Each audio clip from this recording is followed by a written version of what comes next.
ಒಬ್ಬರು ವ್ಯಂಗ್ಯವಾಗಿ ನನಗೆ 6 ಪ್ರಶ್ನೆಗಳನ್ನು ಕೇಳಿದರು. ಮೊದಲ ಪ್ರಶ್ನೆ: ನೀವು ಅಂತಾರಾಷ್ಟ್ರೀಯ ರಾಜಕೀಯ ವಿಜ್ಞಾನವನ್ನು ಕಲಿಸುತ್ತೀರಿ. ಹಣವಿರುವವರು ರಾಜಕೀಯವನ್ನು ಹೇಗೆ ಮಾಡಬೇಕು? ಹಣವಿಲ್ಲದವರು ರಾಜಕೀಯವನ್ನು ಹೇಗೆ ಮಾಡಬೇಕು? ನೀವು ಪಕ್ಷವನ್ನು ಏಕೆ ಪ್ರಾರಂಭಿಸಬೇಕು?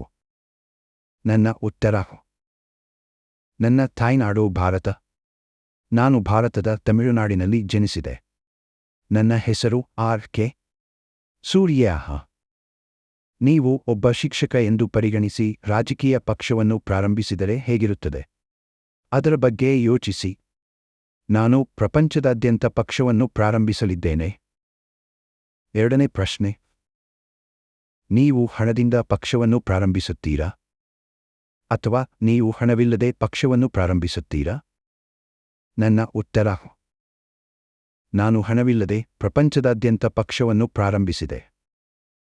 ಮೂರನೇ ಪ್ರಶ್ನೆ: ನೀವು ವಿದ್ಯಾವಂತರಾಗಿದ್ದೀರಾ?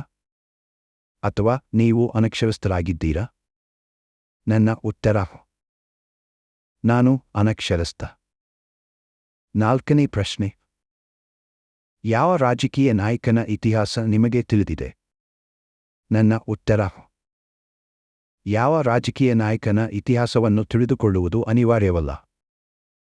ಐದನೇ ಪ್ರಶ್ನೆ: ನಿಮಗೆ ತಮಿಳು ಮಾತ್ರ ತಿಳಿದಿದೆ.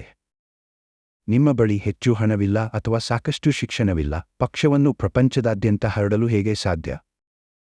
ನನ್ನ ಉತ್ತರ: ಸುಲಭವಾಗಿ ಕೆಲಸ ಮಾಡುವುದು ನನ್ನ ದೌರ್ಬಲ್ಯ, ಕಠಿಣ ಪರಿಶ್ರಮ ಮಾಡುವುದು ನನ್ನ ಶಕ್ತಿ.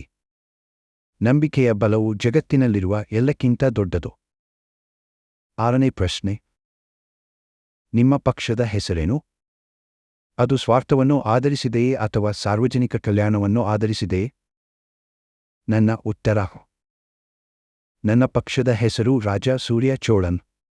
ನನ್ನ ಚಿಂತನೆಯು ಸ್ವಾರ್ಥವನ್ನು ಆಧರಿಸಿದೆ, ಆದರೆ ಸ್ವಾರ್ಥದಲ್ಲಿ ಸಾರ್ವಜನಿಕ ಕಲ್ಯಾಣವೂ ಇದೆ.